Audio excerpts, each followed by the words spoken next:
Seja bem-vindo ao EBDrops, o podcast do Capacitar, o Centro de Estudos Bíblicos da Igreja Batista de Vila Euro. Eu sou o Lucas e o Gênesis de verdade é o Evangelho de Marcos. Olá pessoal, aqui é o Alexandre, é um prazer estar com vocês de novo nesse ano. E Evangelho de Marcos é a palavra de Deus, assim, a pé na porta e tapa na cara. Fala pessoal, aqui é o Helder. E nesse texto de hoje de Marcos a gente vai ver que a miséria humana ela tem raízes muito mais profundas do que a gente imagina. É isso aí, galera. E como vocês puderam perceber, a gente vai se aprofundar, a gente vai parar para estudar o Evangelho de Marcos. O Evangelho de Marcos, ele é muito especial e acho que ele é importante para a gente, para o nosso contexto. Ele foi escrito para os romanos, então eram pessoas que não conheciam a obra de Jesus, não eram judeus e que estavam ali na capital do império com as coisas acontecendo. E o Evangelho de Marcos, ele é muito esse evangelho para quem tem pressa. Então as coisas acontecem rápido, Jesus está sempre em movimento, muito atual e muito aderente à nossa realidade hoje. Então, como que vai funcionar essa nova série? Nós temos 8 sexta-feiras a partir do episódio de hoje. Você que está ouvindo no dia que é de lançamento, a gente sempre lança numa sexta-feira. A gente tem 8 sextas-feiras até a sexta-feira da Paixão do ano de 2021. Para quem está ouvindo agora, para quem está ouvindo mais para frente, a gente está em 2021 e a gente vai passar essas 8 semanas, esses 8 episódios, lendo a cada semana 2 capítulos do livro de Marcos, do Evangelho de Marcos. Então a gente começa hoje nos capítulos 1 e 2 e vamos assim até os capítulos 15 e 16 na sexta-feira da Paixão, quando a gente vai falar a respeito da morte e ressurreição do nosso Cristo. Então vem com a gente, divulga, compartilha, porque vai ser uma bênção e a gente vai se ater a alguns dos principais fatos do livro de Marcos, alguns textos. Então, sem mais delongas, vamos embora, vamos estudar o livro de Marcos. E para a gente fazer isso, eu queria convidar o Alexandre aqui para a conversa e perguntar para ele a respeito dessa introdução, do começo do livro de Marcos. Ele é muito diferente dos outros evangelhos, que trazem a genealogia, que falam quem está escrevendo, e aqui é completamente diferente. Marcos já começa com os 2 pés na porta, como você mesmo disse, falando que Jesus, ele é o Cristo, que é o princípio do Evangelho, e já começa a partir do batismo e da tentação.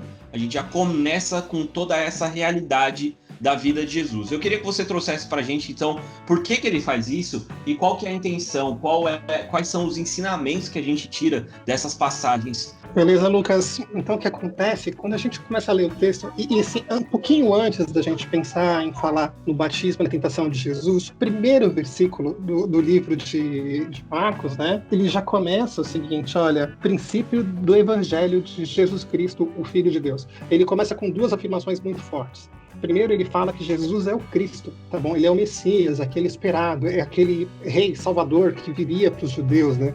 E ao mesmo tempo ele fala que esse Cristo que a gente conhece, chamado Jesus, ele também é Filho de Deus.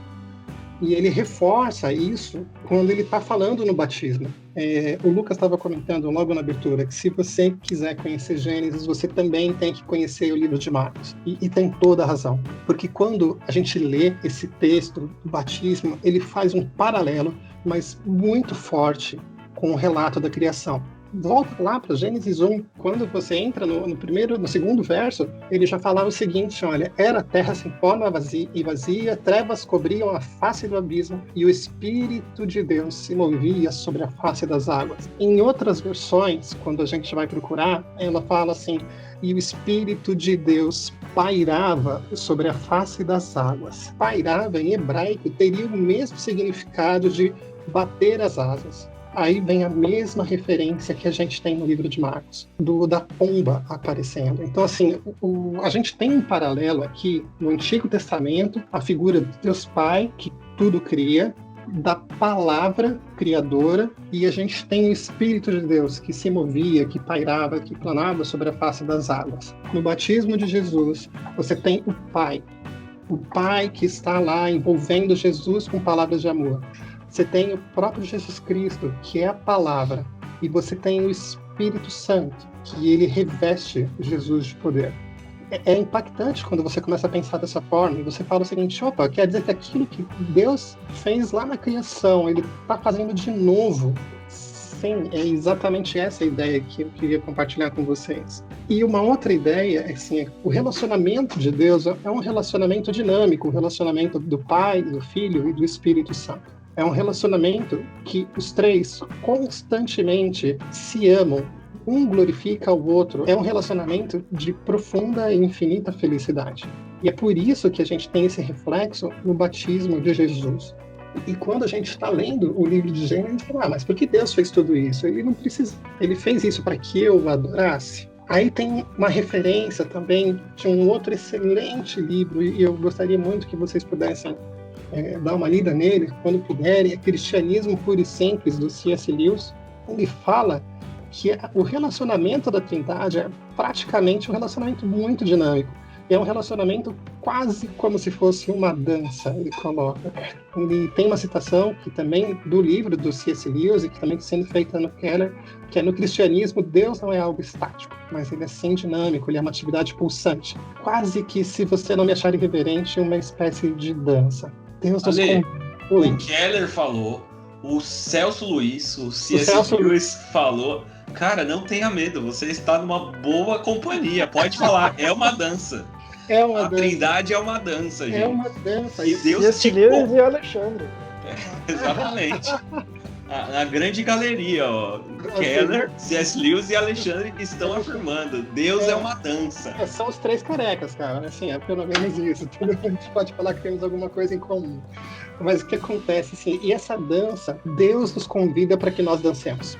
Ele quer que nós façamos parte disso. Ele queria que nós fizéssemos parte disso na criação. Ele quer que nós façamos parte disso hoje. E é por isso que Jesus vem. É por isso que Jesus é batizado. É por isso que tudo começa. Todo o ministério de Jesus começa nesse momento especial. É quando ele lembra da criação e fala: gente, a gente está começando tudo de novo. Mas sabe de uma coisa? Agora, Jesus está entrando na história de uma forma direta e de uma forma absurdamente diferente, sabe? O Evangelho de Marcos vai mostrar muita coisa acontecendo e vai mostrar o que acontece quando Jesus se mete na história. E o que é interessante, a gente tem esse primeiro momento, que é um momento de muita felicidade, né? Que é Deus falando: olha, você é meu filho amado. E logo depois, tem Marcos falando: após isso, o Espírito o impeliu, assim, o Espírito empurrou para o deserto. E ali esteve 40 dias sendo tentado por Satanás. Estava com os animais selvagens e os anjos o serviam. E o que é interessante é que tem uma frase de Marcos que não está em nenhum dos outros textos bíblicos, que ele fala que Jesus estava com as feras. E o que é interessante é que quando a gente descobre que assim, Marcos ele era um secretário de Pedro, né? Pelo menos é isso que a gente tem como informação histórica. Na época que Marcos estava escrevendo o Evangelho, era uma época que os cristãos também eram jogados às feras, eram lançados às feras. E o que acontece é que a gente aqui tem Jesus, uma figura, uma pessoa que começa a ter um relacionamento espetacular com Deus e logo em seguida ele começa a ter que lutar com uma ameaça. A gente volta lá para o Gênesis, mais uma vez. A gente teve primeiro o texto da criação, lá em Gênesis 1, em Gênesis 2, quando fala a criação do homem. Em Gênesis 3, o que a gente tem mesmo? A gente tem o fruto azul. Exatamente, a gente tem a jaca. Entendeu? Segundo assim, a Record é a fruta azul, né? Cara, assim... Mas uma das coisas que o Keller colocava é o seguinte: olha, Deus falou, olha, não coma do fruto daquela árvore, né? E ele nunca explicou para Adão ou para Eva por que eles não podiam comer. Mas o propósito principal era Deus estava falando: meu, se vocês me amam, se vocês gostam de mim, se vocês estão comigo, vocês nem prestem atenção nessa árvore.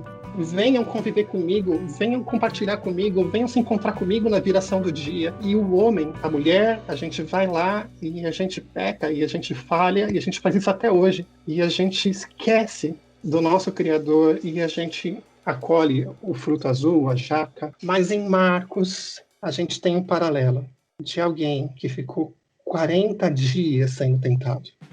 Ele faz de tudo para tirar Jesus desse relacionamento de glorificação com o Pai, de glorificação com o Espírito Santo. Jesus não cede. Jesus não abre mão desse relacionamento que ele tem com Deus. E ao final do texto, a gente descobre que anjos o servem. Jesus obedeceu. Ele entrou nessa batalha na tentação, e essa só seria a primeira batalha que ele enfrentaria naqueles 3 anos que a gente vai conversar um pouco mais. Ele entrou nessa batalha para que eu e você pudéssemos entrar de novo nessa dança. E vão ter momentos que você vai estar naquela parte mais difícil da batalha, que você vai estar se sentindo fraco, que você vai estar se sentindo ferido, e você vai poder ouvir do jeito que Jesus ouviu. Tu és o meu filho amado, em ti eu me agrado. É esse o convite que o texto de Marcos, e olha que você nem chegou no segundo capítulo. Só um comentário rápido, né? O Alexandre estava falando que Marco é perna porta, é direto e tal, né? E é interessante que se você fizer um paralelo, na versão que eu estou lendo aqui, ele vai mostrando onde tem os textos paralelos a cada um, né? Então, se você chega no versículo 40 aqui do 1, você vê, os paralelos são tipo Mateus 8, Lucas 5. Então, assim, o que Mateus e Lucas demorava 5 capítulos, mais ou menos, né? Não é tão enfim. Mas, e qual que é o erro que o leitor pode cair aqui? É achar que, Marcos está me dando um resumão. Galera, olha a quantidade de coisa que o Ale trouxe aqui de 10 versículos, 20 versículos total. Então, assim, Marcos na verdade, é de uma riqueza. Cada versículo dele tem 1 bilhão de coisas ali para você entender, para você aprender. Não leiam o Marcos como falando, vou ler o resumo do Evangelho aqui, porque é muito pelo contrário. Certeza. E assim, cara, essa riqueza, porque quem faz esse paralelo, quem claramente está fazendo um paralelo entre o seu evangelho, né, no caso Marcos, e Gênesis, é esse evangelho.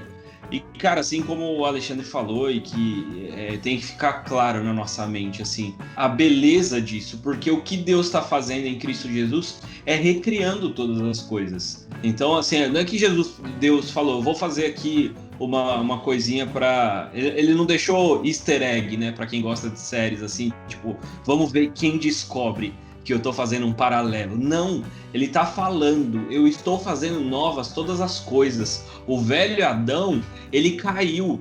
Quando ele foi tentado, ele caiu, mas agora que eu tô recriando, tem a minha voz, tem o próprio Filho, tem o Espírito Santo pairando sobre as águas, mas nesse Filho eu muito me alegro. Nesse Filho eu tenho grande alegria. A minha grande alegria nesse Filho é porque logo em seguida ele vai ser tentado, mas ele não vai ceder à tentação. É na tentação de Jesus que a minha vitória começa a ter sabor de mel, que a nossa vitória, que a nossa salvação começa a existir, porque quando Jesus é tentado e ele não cai, Satanás é derrotado pela primeira vez. Então é muito lindo, é muito rico tudo isso que o Ale trouxe. De verdade, é um evangelho que, apesar de ser curto, sintético, eu não trouxe isso na introdução, mas assim, se eu não me engano, são 23 versículos de Marcos que não estão em Lucas e menos ainda em Mateus. Assim,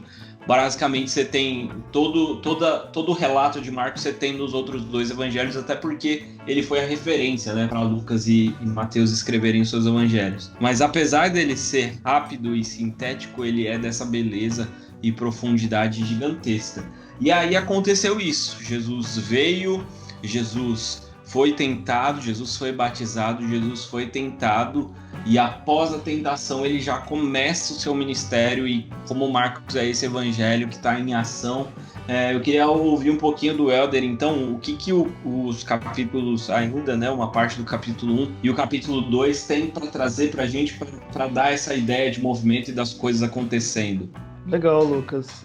Na sequência desse texto, já começando ali no 40, ele vem com uma sequência de 2 curas que a gente conhece muito bem, ouve muito sobre elas, e a primeira é a do leproso, né? Que o leproso chega até Jesus, se ajoelha e fala, suplica, né? Olha, mestre, se quiseres, você podes me curar, né? Tu podes me curar. E aí, o texto diz que Jesus se enche de compaixão por aquele leproso, estende a mão e toca nele e fala, olha, eu quero, né? Eu quero, seja purificado. E a lepra deixa. E aí acontece uma coisa interessante, né? Que Jesus fala o seguinte, Jesus despede ele, mas fala, olha, não conta isso a ninguém, né? Primeira coisa, não conta a ninguém, mas vá até o sacerdote e ofereça a sua purificação, os sacrifícios, para que isso sirva de testemunho.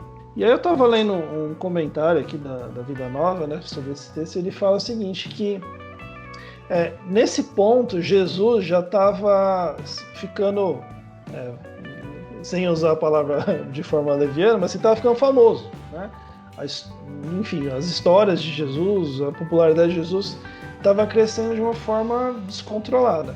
Isso atraía pessoas que só queriam as curas, isso atraía curiosos, isso atraía a gente para ver, deixa eu ver qual que é desse Galileu aí, atraía de tudo e atraía também aqueles que realmente queriam segui-lo. Então, o comentário diz que Jesus estava nesse momento, de certa forma, tentando, de alguma forma, evitar isso, e que de fato não adiantou nada, né? Porque lá no versículo 45 fala que o leproso saiu e começou a contar para todo mundo mesmo. E aí o próprio texto na continuidade fala que Jesus chegou num ponto que ele já não podia mais entrar publicamente em cidade nenhuma, então ele se isolava em lugares mais afastados, né, para que ele pudesse ali fazer o ministério dele. Mas uma coisa interessante sobre essa questão do leproso é que ele fala o seguinte: olha, o que Jesus fez? Primeira coisa, ele foi lá e curou de fato, ele fez ali o ministério dele para depois virar para o leproso e falar o seguinte: agora você vai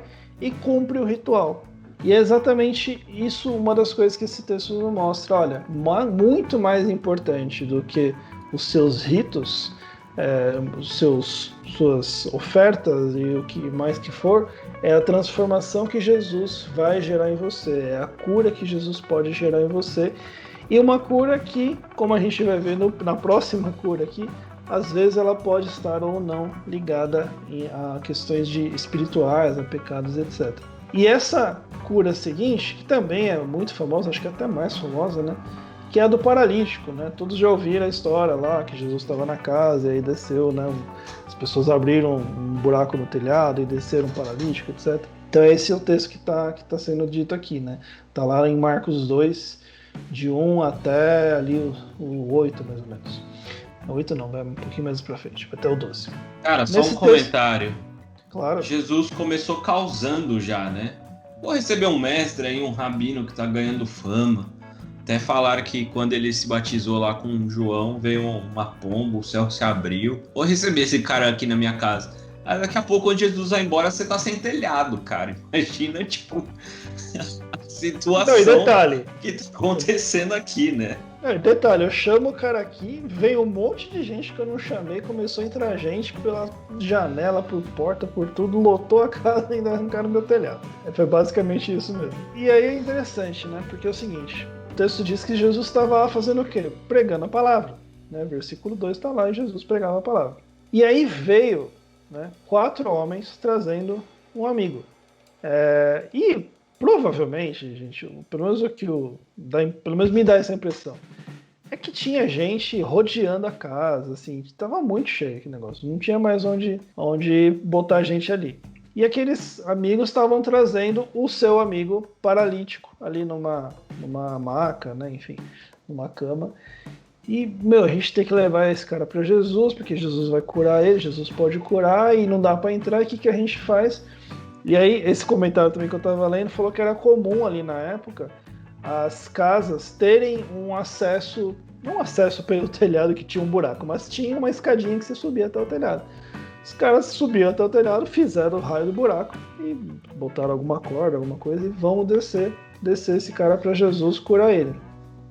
E de novo, né? Jesus se move de compaixão, Jesus vê, né, o esforço, vê a fé de fato, vê ali o empenho daqueles homens em salvar o seu amigo, em curar o seu amigo, né? E aí é interessante que o texto diz exatamente isso, né? Que Jesus olha e fala, viu a fé deles e fala: filho, os seus pecados estão perdoados. Mas olha que loucura, né? Porque eles estão trazendo o homem, porque o homem tá ali paralítico, tá na coisa. E Jesus vira e fala: seus pecados estão perdoados. Provavelmente, se fosse qualquer um de nós, fala assim: Jesus, obrigado, né? Uma honra, né? Mas não era bem isso que eu vim aqui, né? Eu vim aqui porque eu vim aqui não, né? Não era bem isso que eu queria, entendeu? E aí no 6 fala que, né, tinham mestres da lei raciocinando no seu íntimo, né? Por que ele fala assim, está blasfemando, só Deus pode perdoar pecados? E aí vem uma sacada que Jesus fala o seguinte: olha, por que vocês estão remoendo aí no coração de vocês? Eu imagino, a gente passa normalmente batido por isso, né? Mas os caras devem ter dado, como assim? Os caras agora, além de falar que o outro tá perdoado, tá lendo meu pensamento? E eles sabiam de fato o que eles estavam pensando, né?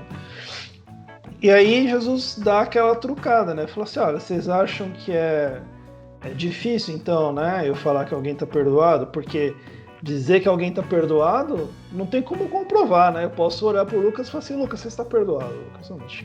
Quem que vai averiguar isso, né? Que o Lucas é perdoado de fato.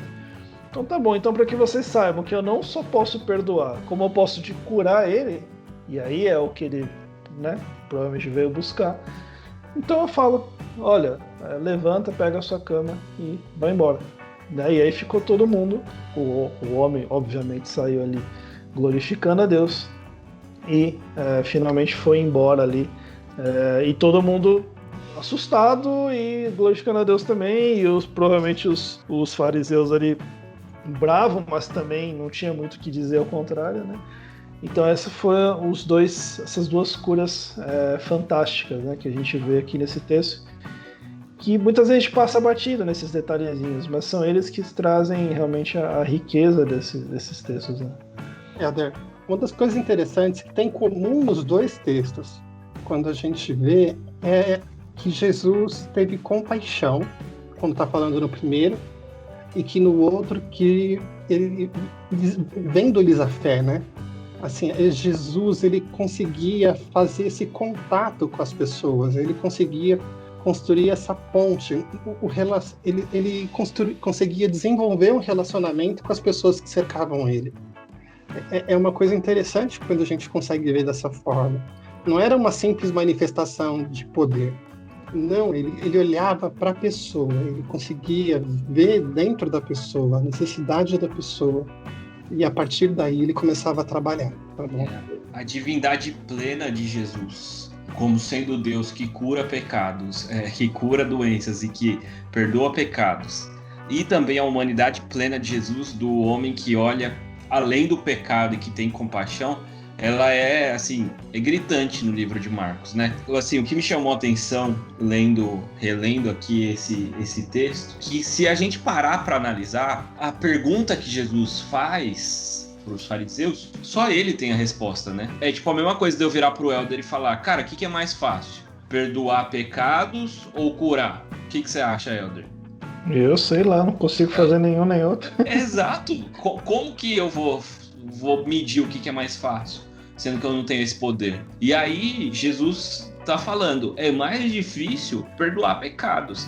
E Jesus, aqui nos primeiros capítulos, no segundo capítulo de Marcos, ele já tá vislumbrando o que vai acontecer lá no capítulo 16. Eu vou perdoar o pecado. Eu tô indo para um caminho, eu tô em movimento, eu tô indo para um caminho, e esse caminho é a cruz, esse caminho é a morte, e é assim que essa recriação vai acontecer. É só assim que vocês vão poder se ligar de novo a Deus. É só dessa forma, com eu morrendo e padecendo pelos pecados de vocês, é possível que os pecados de vocês sejam perdoados. É só por causa da minha morte que é possível que vocês sejam curados e que um dia vocês sejam curados eternamente. Cara, até me arrepiei aqui. E Jesus é demais, né, cara? E tem uma outra coisa, assim, só lembrando mais uma vez, existia um relacionamento entre Marcos e Pedro, tá bom?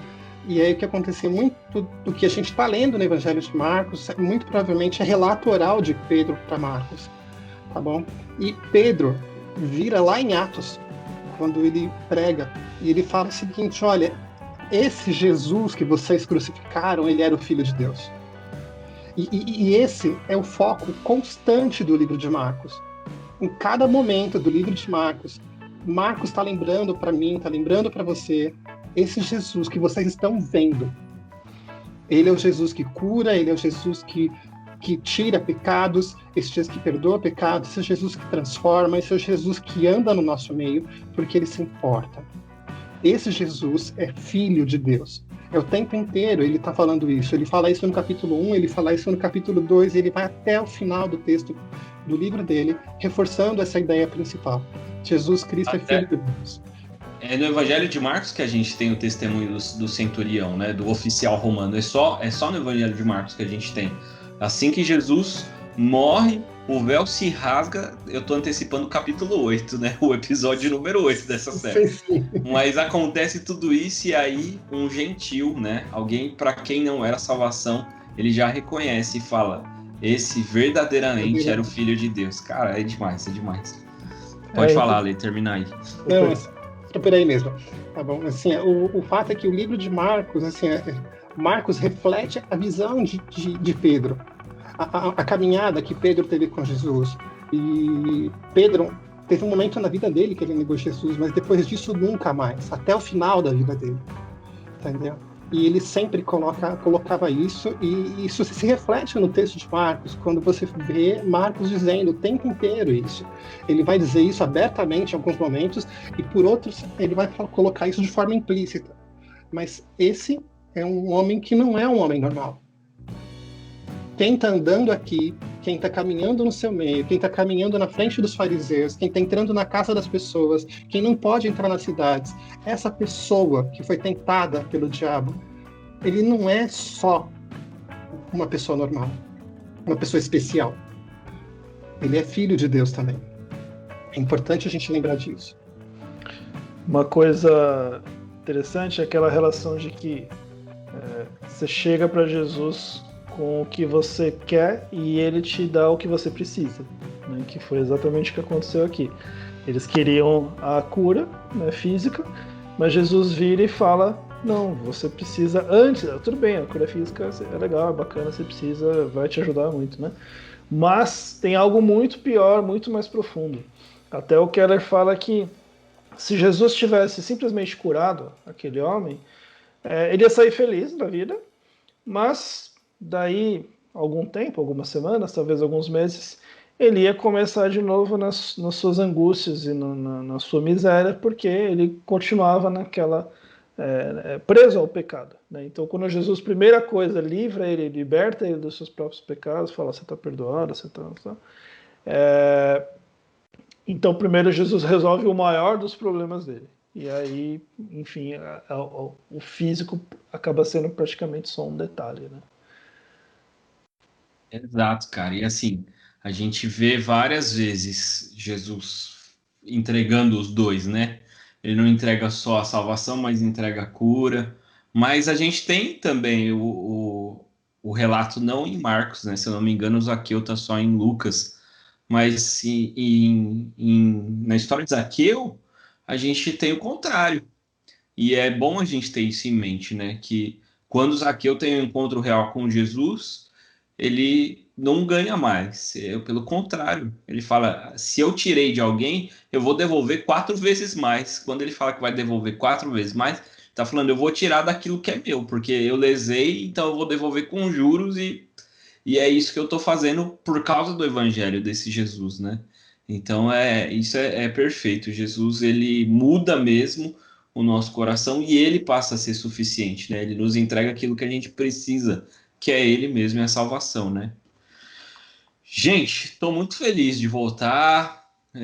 A gente teve aí a série de Salmos, que foi legal, mas era triste gravar sozinho. Eu gravei alguns. Agora é bom estar com vocês de novo.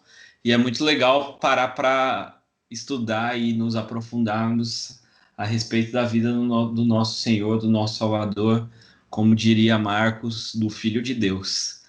Valeu, gente. Valeu, Helder. Valeu, Ale. Conto com vocês aí também nos próximos episódios do EB Drops, da série a respeito do livro de Marcos.